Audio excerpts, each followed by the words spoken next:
안녕하십니까. 이어서 11차주 제2교시를 시작하도록 하겠습니다. 우리 교환 16페이지 제7장 연계운송의 철도의 연계운송 체계에 이어서 말씀드리도록 하겠습니다. 먼저 17페이지 제4절 물류 거점 구축에 대해서 말씀드리도록 하겠습니다.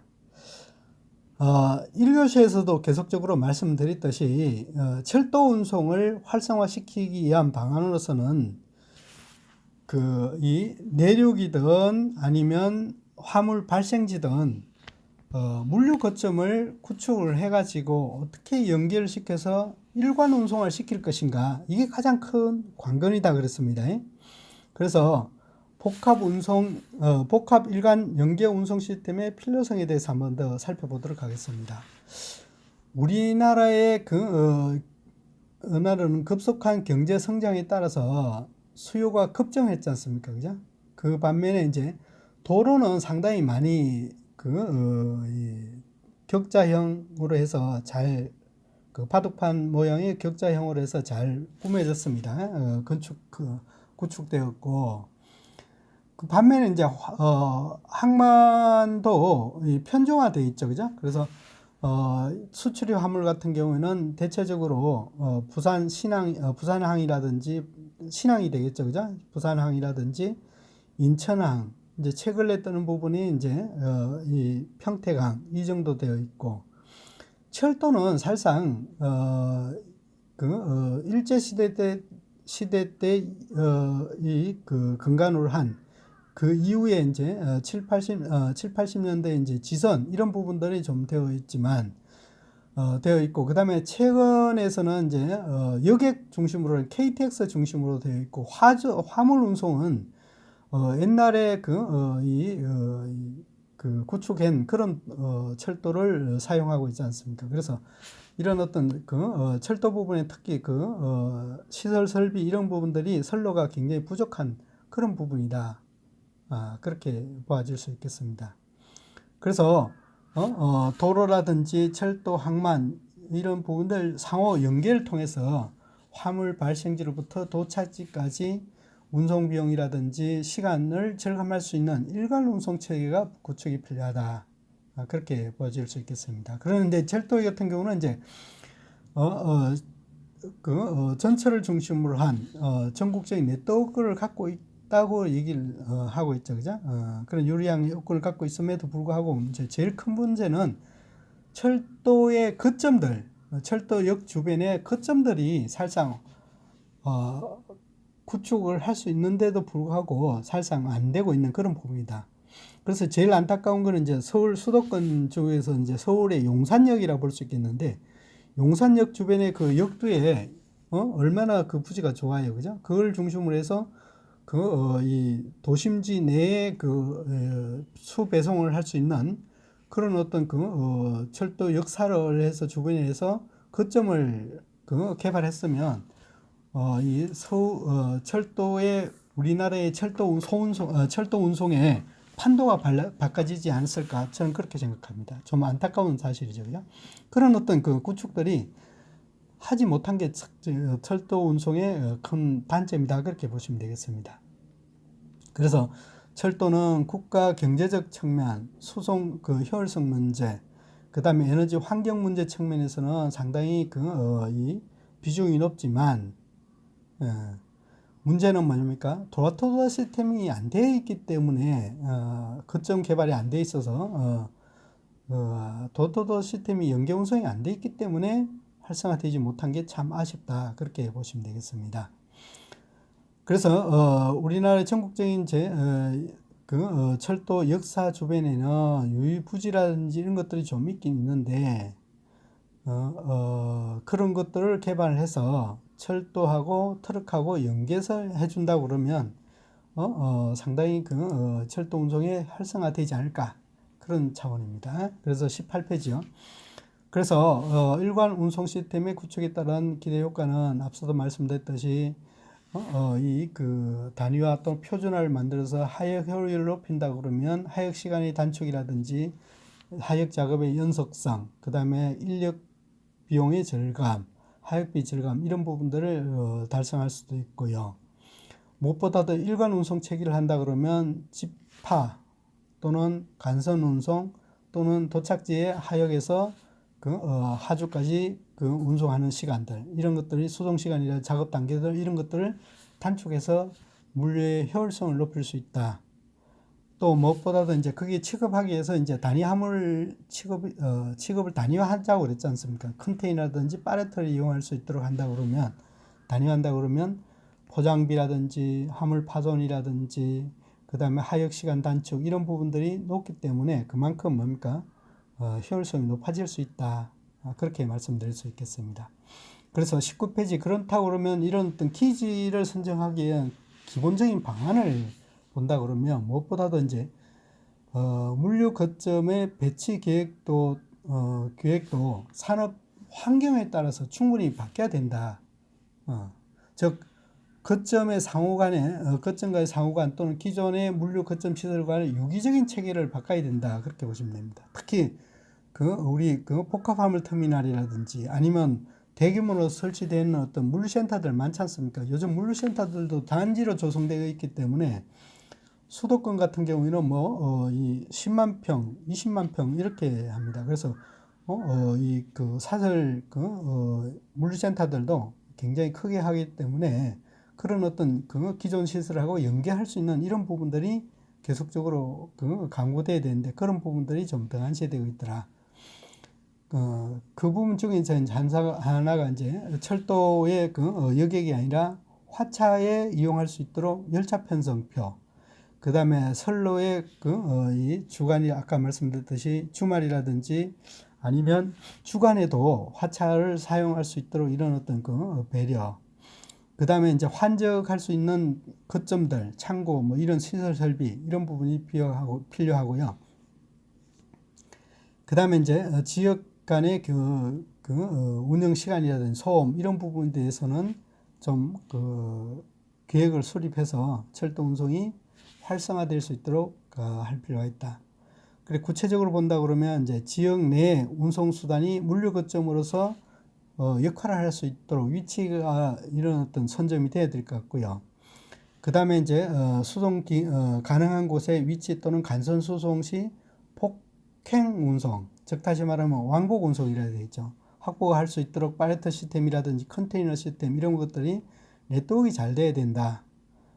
그 다음에 이제 물류센터라든지 철도 시설 외에도 유기적인 이 도로 운송하고 유기적으로 체계가 구축될 수 있는 어떤 그런 시스템이 갖춰질 필요가 있다. 20페이지요. 그래서 이제 물류 거점 하나의 이제 공공시설이라든지 부지로서 조성을 이룩하고 전체적으로는 체계적으로 할 수 있는 어떤 거점 정비가 바뀌어야 된다. 거점 정비로 바뀌어야 된다. 그렇게 보시고요. 그래서 이제 광역도시라든지 광역교통 체계라든지 이런 부분들이 상호 연계할 수 있는 어떤 그런 어떤 계획이 있어야 될 것 같고, 또 한 가지 이제 이 시설 설비 외에서 이제 차량의 화차의 대형화라든지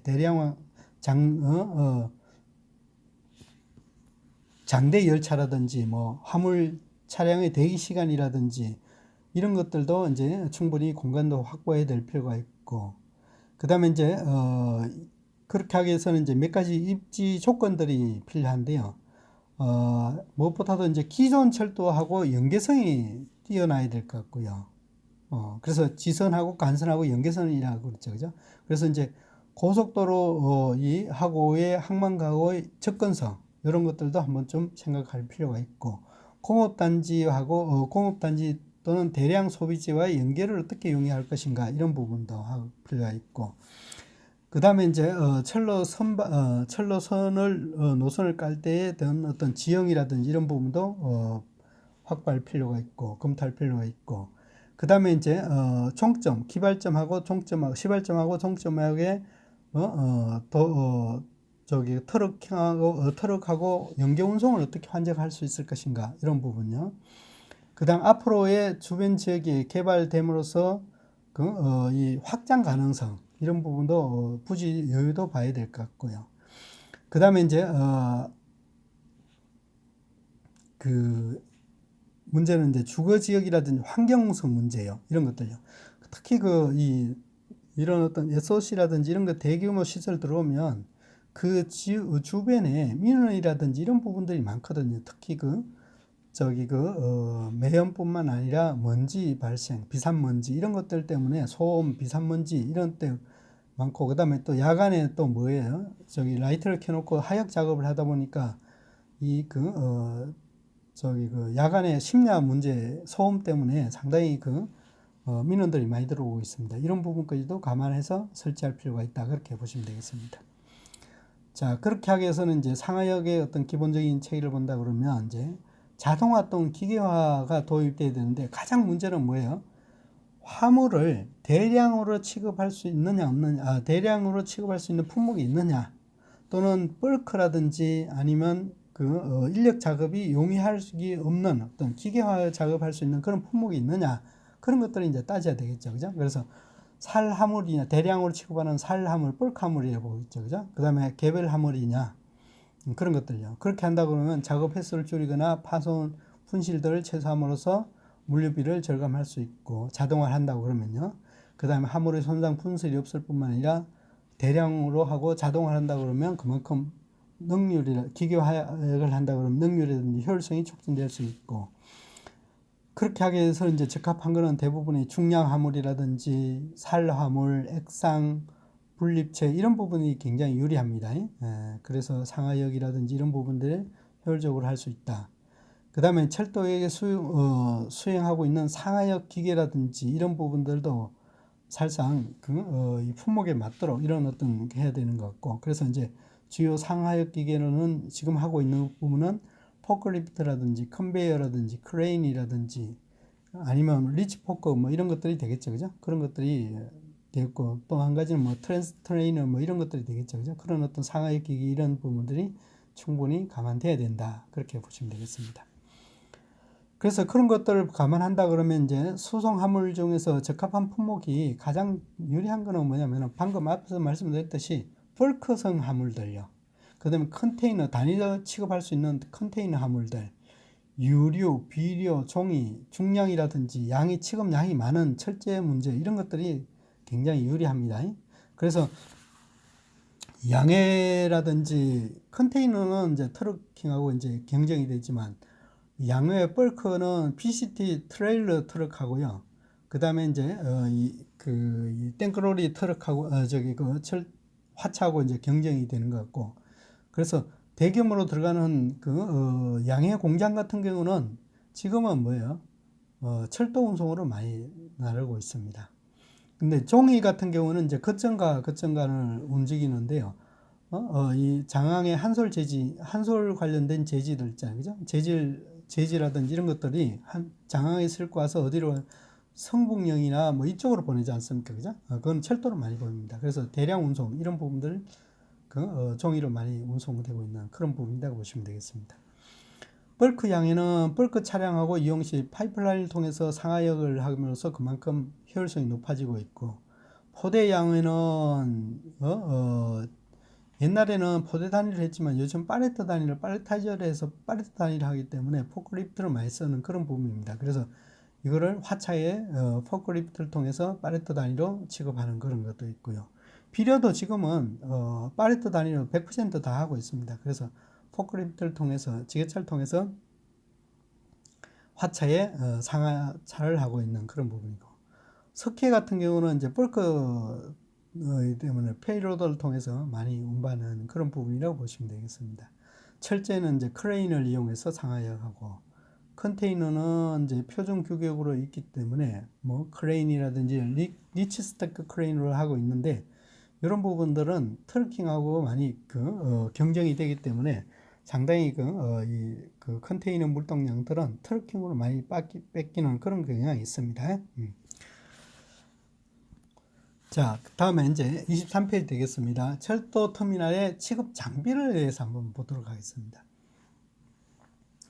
철도와 타 운송수단 또는 취급 목적지별로 환적이라든지 하역 시스템과 같은 여러 방법들이 있는데, 벌크 화물 같은 경우는 대체적으로 뭡니까? 석선이라든지 그 파이프라인을 통해서 많이 하고 있죠, 그죠? 그런 식으로 하고 있습니다. 그래서 프론트 로더라든지 페이로더 이런 부분들요. 그런 어떤 그 상하역 시설을 많이 쓰고 있습니다. 벌크함물 같은 거예요. 이동식 벌크 상하역 기계 같은 경우는 이 화차에서 또는 화차에서 다른 화물을 상하차할 때 쓰는 부분이기 때문에 이 컨테이너 자체를 들어서 차량을 옮기다든지 그런 것들요. 특히 컨테이너 또는 이제 탱크로리 이런 부분이 되겠죠, 그죠? 그런 거 되겠고 이러한 장비들은 모빌 크레인스 같은 크레인이라든지 트랭커스라든지 이런 것도 있는데 뒤에 사진이 나올 수 있습니다. 그런 어떤 장비를 이용해서 덤프차로 옮기다든지 그런 것들요. 그 다음에 DST 같은 이런 것들이 있는데 24페이지 한번 봐주십시오. 레일 카고 트랜스포 프롬 레일 투 로드 같은 경우는 여기는 뭐냐면은 석선 같은 걸로 바로 통해서 아니면 그 컨베이어를 통해서 그 하역을 하게 되면 화차에서 하역을 하게 되면 바로 뭡니까 트러킹을 접안시켜서 바로 거기서 슈터를 때려서 하역하는 그런 부분도 있고 두 번째 와고 같은 경우는 이 자체를 뭡니까 자체를 트러킹으로 옮긴다든지 그런 것들요. 그리고 SDT 같은 경우에는 측면에 여기 개폐를 해버립니다. 그러면 안에 있는 내용물들을 싹 빠져나오겠죠, 그죠? 그렇게 하면서 밑에서 페이로더로 이렇게 떠서 상차하는 그런 경우가 있고요. 그 다음에 이제 크레인을 들어서 옮기는 그런 경우가 있고, 이런 어떤 다양한 상하역 기기들을 요즘은 설치를 할 수 있습니다. 이거는 전용 화물에 대해서만 가능합니다. 그뿐만 아니라 이제 우리가 이제 많이 쓰는 것도 이제 겐트 크레인처럼 된 오버헤드 겐트 크레인이라든지 아니면 리치 포크리프트라든지 아니면 스왑 바디라든지 이런 것들요. 피기백 방식 이런 어떤 다양한 어떤 방식들이 개발되고 상하역 기기가 되어 있다 그렇게 보시면 됩니다. 즉 다시 말해 이런 기기들은 뭡니까? 그 화물에 맞게끔 특수하게 제작된 화차들이라고 상하역 기기라고 볼 수 있겠는데 이런 화물들은 반드시 뭡니까? 일정한 양이 확보돼야만이 이런 시설 설비 투자 비용이 정합성이 있다 그렇게 보시면 되겠습니다. 예를 든다면 우리가 많이 쓰는 25페이지 리치 스테이크 크레인 같은 경우에도 장비가 요즘은 8억에서 10억 간답니다. 그러면 이 8억에서 10억 정도를 투자를 했는데 실제적으로 하루에 몇 개 컨테이너를 이 상하역 해야만이 채산성이 있을까요? 다시 본다 그러면 최소한 일정한 화물은 확보돼야 되겠죠, 그죠? 그래서 이런 어떤 상하역 기기 설치할 때도 반드시 채산성까지도 한 번쯤 화물의 특성도 중요하겠지만 채산성까지도 고려할 필요가 있다. 그렇게 보시면 되겠습니다. 26페이지 이제 팔레트 화물 및 컨테이너 화물의 상하역 체계를 본다 그러면 우리나라의 대체적으로 그 화물들을 보면 비료라든지 양회, 기계, 종이 이런 부분들은 다 뭡니까? 팔레트 단위라든지 컨테이너 단위를 취급하고 있죠. 그래서 유괴하차를 이용해서 컨테이너 적입하는 그런 부분이 보시면 되겠습니다. 그래서 할 때는 반드시 화물의 특성, 벌크 화물이냐 아니면 단위화 화물이냐 화물의 특성도 봐야 될 것 같고 하역 작업장의 특성, 작업지에서의 어떤 가능하느냐 하역 기기의 특성, 방금 말씀드렸듯이 각종 기기 설비들 그런 것 무엇보다도 이제 일정한 양이 돼서 투자한 만큼의 채산성이 있느냐 없느냐 이런 부분들을 충분히 감안해야만이 하역 기기의 어떤 이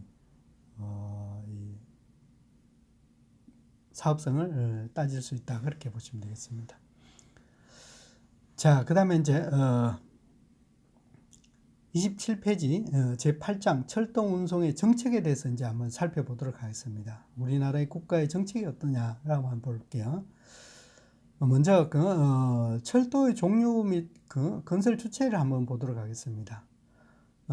우리나라 고속철도 같은 경우는 시속 200km 이상입니다. 시속 200km 이상에 주행할 수 있는 부분이 이제 국토교통부 장관이 지정을 한답니다. 지정을 해서 하는 거고, 일반 철도 같은 경우는 고속철도하고 도시철도를 제외한 철도들, 그런 것들요. 도시철도라고 그러면 전철이라고 일반적으로 얘기할 수도 있겠고요. 고속철도는 200km 이상 달리는 것들, 그 외에 이제 도시를 일반 철도라 그렇게 보시고요. 도시철도는 도시교통권역에 건설 운영되는 것으로서 모노레일이라든지 이런 것도 다 포함된다 그렇게 보시고요. 그래서 상주 인구 10만 이상의 도시 또는 그 도시와 같은 교통권에 있는 지역, 이거를 국토부 장관이 행안부 장관의 협의해서 이제 지정을 한다네요. 지정고시를 한다. 10만 이상의 도시라든지 대도시와 연계해 줄 수 있는 생활권 지역이다 그렇게 보시면 됩니다. 즉 다시 말하면 우리 서울 수도를 서울권역을 중심으로 한 김포라든지 뭐 안산 이런 쪽이 되겠죠, 그죠?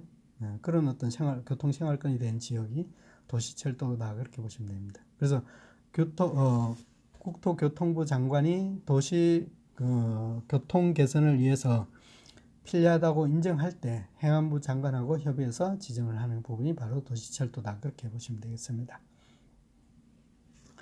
또 전용철도는 뭐냐면 다른 사람의 수요에 따른 영업을 목적을 하지 않고 자신의 수요에 특수 목적에 수용하기 위한 설치 또는 운영하는 철도다 그렇게 전용 그죠? 예를 든다면 이제 양해 지역 같은 경우는 양해 성신양해라든지 이런 부분들은 인입선은 뭡니까? 성신양해만 이용할 수 있도록 이런 것들이 보시면 되겠습니다. 광역철도 2개 이상의 도시에 걸쳐 운행되는 도시철도 또는 철도로서 도시 간의 일상적인 교통 수요를 처리하기 위한 어떤 그런 부분이 되어 있고, 여기는 교통부 장관이라든지 시도지사가 심의를 거쳐서 고시한 구역 이렇게 보시면 되겠습니다. 그런데 이제 광역철도 같은 경우는 비용 건설 부담은 국가가 중앙정부에서 75%를 하는 거고 지자체가 25% 부담하는 걸로 그렇게 나타나고 있습니다. 자, 그 다음에 29페이지 이제 고속철도의 설계 기준을 볼게요. 우리는 표준궤도를 이용합니다. 궤도는 1435 밀리미터, 그죠? 표준궤도를 이용하고, 궤도 중심각에는 경부선 같은 경우는 5m, 호남 설계 같은 경우는 4.8m, 노반 뭐 이런 거는 필요 없고요. 그리고 최고 속도를 한번 볼게요. 최고 속도 같은 경우는 경부 같은 건 350km, 적정 운행은 300km, 그 다음에 호남도 350km, 300km, 뭐 지진 규모 이런 부분도 감안해서 필요 있다 그렇게 보시면 돼요. 제일 큰 거는 이제 궤도하고 속도가 우리는 주안점이 되겠죠, 그죠? 그렇다고 그러면 이제 이 체계적으로 어떤 고속철도들을 한번 보도록 할게요. 프랑스 같은 경우에는 궤도도 모두 다, 그죠? 프랑스, 독일, 이태리 모두 다 표준 궤도를 이용하고 있네요. 그 다음에 이제 시속 300에서 뭐 350km 정도고, 그렇게 300km 전후로 달릴 수 있는 이런 부분들이 바로 고속철도라고 볼 수 있고, 대체적으로 여객을 전용을 하고 있는데, 독일 같은 경우는 이제 화물 겸용, 그죠? 여객 뒤에 화물 겸용. 즉 다시 말하면 여객은 열량이 20량이라고 그러면 운행의 일회 운행량이 이 20량이라고 그러면 18량은 여객, 2량은 화물, 뭐 이런 식으로 되겠죠, 그죠? 그만큼 신속성을 요구한다는 얘기죠. 그다음 이탈리, 스페인, 영국도 마찬가지로 이렇게 그 화물도 겸용을 하고 있다 그렇게 보시면 되겠습니다. 그다음에 일본, 한국, 중국, 대만을 한번 볼게요. 다 표준 궤도를 이용하고 있고 일본 같은 경우는 최고 시속 200 영업 설계는 210인데 270까지 달릴 수 있도록 하고 일본 같은 경우는 한국은 300인데 350인데 300 정도를 달릴 수 있도록 그런 부분은 이제 될 수 있고 그다음에 이제 일본 같은 경우는 화물도 같이 할 수 있는데 이제 설계만 그렇게 되어 있다 그렇게 보시면 됩니다. 그러면 나머지는 이제 국가들은 다 뭐예요? 여객 전용을 중심으로 하고 있다 그렇게 보시면 되겠습니다. 자, 그러면 이제 왜 그러면 철도에 그 투자를 하느냐라고 봤을 때 이제 투자의 효율성이라든지 운송 능력, 안정성 측면에서 한번 보도록 하겠습니다. 투자의 효율성이라고 그러면 철도가 가장 높고요. 철도하고 도로하고 볼게요.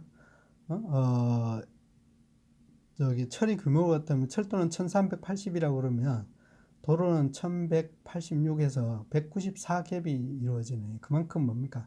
철도가 투자의 효율성은 높다. 사업비당, 그죠? 효율성은 높아지고 있다. 높다. 그렇게 보시면 되겠습니다. 수송 처리 능력도 한번 본다 그러면 철도가 11,250이라고 그러면 톤이라고 그러면 시간당 운송 능력이라고 보시면 돼요. 그 이제 고속도로 같은 경우는 5,400에서 갭이 벌써 철도가 5,850톤이 더 시간당 처리 속도가 높다, 유리하다 그렇게 보시고요. 안정성에는 그 아주 탁월하죠, 그죠? 해운이 482, 도로가 300, 사고 건수네, 그죠? 사고 건수가 안정성이니까, 그죠? 이제 따진다 그러면 연간이든 따진다 그러면 해운이 482 가장 높고요. 도로가 344, 철도는 8.2, 한국은 거의 0.2. 한국은 그런데 이제 문제는 건수는 낮지만 한번 대량 사고 나면 거의 뭡니까? 사상률은 거의 그 100% 가까운 게 이제 항공이지만 그만큼 뭡니까? 안전 사고 건수는 적은 게 특징이다. 그렇게 철도는 8.1로서 도로 육상 운송에서는 상당히 유리하다 그렇게 보시면 되겠습니다. 그 다음에 단위 폭당 수송 능력도 보면 철도가 도로보다도 훨씬 더 높고요. 높게 나타났습니다. 그래서 철도는 전체적으로 본다 그러면 수송 효율성이라든지 투자성이라든지 안정성 이런 부분에 대해서는 상당히 높은 건 사실입니다. 근데 제일 큰 단점은 뭡니까? 운송의 장거리성이냐 일정 구간 이상의 그 보장이 돼야 되는데 그게 안 되는 게 철도 운송이 안 된다고 그러면 철도 운송이 불리하다는 게 특징이다 그렇게 보시면 단점이다 그렇게 보시면 되겠습니다. 다음은 33페이지 봐주십시오. 그래서 이제 에너지 효율성 측면에서도 한번 살펴보도록 하겠습니다. 앞에서 말씀드렸듯이 여객 운송 같은 경우에는 철도 운송에 비해서 이 택시 같은 경우는 5.6배 높고요. 버스 같은 경우는 2.2배 높고요. 그래서 철도가 유리하고 화물 같은 경우는 트러킹에 비해서 트러킹은 14.2배가 그 철도에 비해서 높은 걸로 그렇게 나타나고 있습니다. 그래서 여객이든 철도든 에너지 단위당 에너지 효율성 면에서는 굉장히 뛰어나다 그렇게 정리할 수 있겠습니다. 따라서 이제 34페이지 안전 관리에 대해서 한번 보도록 하겠습니다. 앞에 말씀드렸듯이 그 안정성에 대해서는 육상 운송에서는 탁월하다고 그러지 않습니까? 그죠? 그래서 안전이란 위험 요소를 제거하고 사전에 미리 예방함으로써 인간의 생명이라든 재산을 보호함으로써 보호하는 것이 우선이다 그렇게 보시면 되겠습니다. 그래서 한번 쭉 봐주십시오. 큰 문제가 없습니다. 그 인명이라든지 화물을 수송하는 교통수단으로서 그 안전이라든지 이런 부분들이 정책들이 계속적으로 요구되고 있고 사고 예방이라든지 이런 부분들이 있다 그렇게 보시면 되겠습니다. 그래서 35페이지 먼저 선행 조건을 본다 그러면 선로 확보가 안전한 선로 확보가 돼야 되겠죠. 그래서 이 선로의 어떤 운행하는데 지작물이라든지 장애 요소들 뭐 이런 것들 그죠? 그래서 제일 큰 거는 요즘 안전을 확보하기 위해서 선행 계획. 즉 다시 말하면 이전에는 터널이라든지 이런 부분들이 기술들이 부족하기 때문에 계곡을 따라갈 때 협계에 따라서 이제 S자형으로 뱀처럼 이렇게 구부러졌는데 지금은 뭡니까? 바로 저기 터널을 뚫어 가지고 직선화되지 않습니까? 그래서 선행 계획이라고 볼 수 있는데 이런 부분들은 안정성을 그죠? 속도에 따라서 안정성을 확보하기 위해서 많이 개선되고 있는 게 특징이다 그렇게 보시면 되겠습니다. 그 다음에 이제 상호 간의 안전거리 문제, 그 다음에 열차 단위의 안전 운행 이런 것들요. 그 다음에 시스템 문제들 이런 것들을 기술적인 요원 보안 문제, 그 다음에 사고 방지책 이런 부분들이 되겠습니다. 그냥 한번 봐주십시오. 그래서 사고 분류를 본다 그러면 교통사고, 안전사고 이렇게 볼 수 있겠는데 이제 철도 교통사고는 열차 사고, 뭐 충돌이라든지 탈선이라든지 화재 뭐 이런 부분도 있고 건널목 사고, 그 다음에 이제 사상 사고는 여객이라든지 공중이나 직원 이런 부분들이 되겠습니다. 제일 많은 것들은 제가 알기로는 이제 건널목 사고가 소소하게 이루어지고 있고요. 그 다음에 이제 탈선 문제 이런 부분이 이제 비중이 높지 않나 그렇게 보고 있습니다. 안전사고는 이제 화재, 철도의 화재라든지 그 다음에 사상사고, 뭐 파손사고, 뭐 기타 이런 부분을 볼 수 있겠는데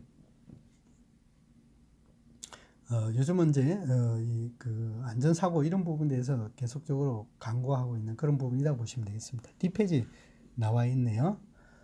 발생 본다 그러면 열차 탈선 사고가 가장 많네요. 그렇구나. 탈선 사고가 가장 많고요. 그 다음에 건널목 사고가 150건. 그 다음에 이제 여객들 간에 문에 치거나 아니면 뭐 출발하기 전에 이 출발과 동시에 타게 되는 그런 문제, 이런 부분들 뭐 여러 가지 되겠죠, 그죠? 여객 문제가 가장 높고, 건널목 사고, 그 다음에 탈선 사고, 이런 순서로 나타나고 있습니다. 공중은 뭐예요? 정확하게 모르겠지만, 공중 이생 같은데요.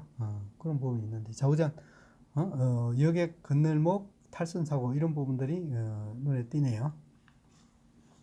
그 다음에 예방교육 같은 경우는 이제 정기교육이라든지 채용식 교육, 뭐 특별교육 이렇게 나눠진다고 하네요. 그래서 매 시간마다, 매 분기마다 매년 정기교육을 받고 있습니다. 그런 부분이 되겠다 보시면 되겠습니다. 자, 그 다음에 39페이지 이제 안전점검의 효과라든지 필요성을 본다 그러면 안전의식을 고취하기 위한 방법이고요. 그 다음에 사고를 예방하고 사전에 발견해서 문제점을 개선하는 것들요. 그래서 이 작업을 숙지할 수 있도록 안전작업이라 조건들을 숙지함으로써 그만큼 예방할 수 있습니다. 그래서 일일 또는 월별 또는 계절별 상시 특별 점검 이런 식으로 나눠서 계속적으로 철도의 안전사고 관련된 부분을 집중적으로 관리하고 있습니다. 특히 안전사고 부분에서 이제 지적 확인 환호 응답이라고 볼 수 있겠는데, 우리가 철도를 진행하다 보면 이제 한번 유심히 보시겠지만 승무원이 먼저 출발할 때 출발 계기라든지 출발 신호를 먼저 눈으로 보면서 손으로 지적을 하지 않습니까? 지적을 하고 난 다음에 안전이 확보되면 또 다음 단계에 지적을 하지 않습니까? 그 얘기입니다. 그렇게 해서 전체적으로 안전이 된다 그러면 그때부터 출발을 하지 않습니까? 그죠? 그런 것들요. 그냥 단순한 이제 머릿속으로 하는 것보다도 안전성 유무를 손으로 지적해서 확인하고 또 다음 단계, 완전히 모든 게 다 안전성이 보장이 될 때, 다음 진행 단계로 움직일 수 있도록 이런 부분을 한다고 그러니까 그만큼 뭡니까? 안전사고율이 줄어들더라, 감소되더라 그런 얘기입니다. 그래서 열차 또는 차량을 운전 취급할 때나 차량 시설물을 보수할 때 눈으로 먼저 보고 손가락질을 하면서 확인하고 그 다음에 이제 명치까지도 출발 안전 뭐 이런 식으로 구호를 외치죠, 그죠? 그렇게 하면서 이제 사고 방지하는 그런 부분이라고 볼 수 있겠는데, 지적 확인, 손가락으로 가리키면서 눈으로 확인하는 것들, 환호는 이제 소리 내서 하는 것들, 그 다음에 이제 2명 이상 했을 때는 한 사람이 외치면 다른 사람이 따라해서 확인하고 이런 것들요.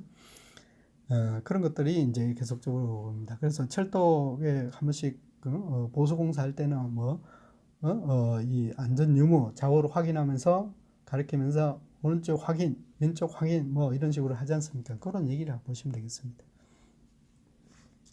그래서 일본 같은 경우는 여기 참 잘 돼 있습니다. 그래서 100년 전부터 이제 승강장에서 승무원들이 진입할 때, 발차할 때 이런 부분들을 확실히 하고 난 다음에 다음 단계로 넘어가는 것들요. 요거는 60년도에 나사에서 이제 했다네요. 나사에서 이제 하다 보니까 이제 무결점 운동이라든지 PP 운동이라든지 뭐 이런 운동을 하면서 이제 했는데, 요거는 이제 일본의 스미모토 중금속의 위험 예지 훈련을 개발하면서 이제 일본 철도라든지 이런 것들을 도입했다네요, 그죠? 우리도 국내에서도 이런 부분을 철저히 잘 하고 있는 걸로 그렇게 알고 있습니다. 철도 안전에서는요. 자, 그래서 지적 확인 대상은 이제 기관사, 관제사, 운전사, 뭐 취급단이 다 하고 있습니다. 그래서 그에 따라서 뭐 용어라든지 쭉 있죠, 그죠? 그걸 한번 봐주십시오. 큰 문제 안 되니까. 기관사 같은 경우는 이제 예를 든다면 출발할 때 출입문의 취급 문제든지 운전 모드라든지 변경이라든지 주요 기기 취급할 때도 반드시 지적을 하고 그에 대해서 열림 확인이라든지 아니면 이 작동 여부라든지 이런 것들을 확인하고 또 손으로 지적하면서 소화로 구호로 외치면서 그렇게 확인합니다. 그런 것들이라고 보시면 되겠습니다. 그래서 이제 효과를 한다 그러면 이제 무엇보다도 여러 가지 이제 번잡함을 이제 단순을 하면서 오감을 통해서 확인하기 때문에 잘못된 것들을 바로바로 찾을 수가 있지 않습니까? 그죠? 그래서 눈으로만 확인하는 방법보다도 이런 지적하고 그 다음에 환호하고 하다 보니까 오차율이 3.5대 1로 줄어들고 소요시간도 1.5배 정도 더 정확하게 되더라. 적사하지 말고 안전사고율이 그만큼 줄어들더라. 그런 얘기입니다. 자, 다음은 이제 비상대책이라 볼 수 있겠는데, 지하철에서 이제 화재 발생 시에 이제 예를 들어 볼게요. 해당 역에서 즉시 보고, 소방사라든지 관제, 경찰서, 인근 이런 부분 즉시 보고하게 돼 있고, 현장 이제 관리자들은 바로 화재 지점이라든지 확인해서 파악해서 보고할 수 있도록 돼 있고, 안내 방송 이런 것들. 즉 다시 말하면 사고 발생 시에 운영 매뉴얼이다 그렇게 보시면 되겠습니다. 그래서 화재가 났을 때는 이런 어떤 순서를 즉시 보고하고 현장 출동하고 그 확인해서 안내 방송하고 대피 명령 내리고 사상자 구호하고 뭐 이런 어떤 순서대로 순서에 의해서 대응을 할 수 있도록 이런 어떤 안전장치 이런 부분들이 되어 있다 그렇게 보시면 되겠습니다. 자, 이상입니다. 수고하셨습니다.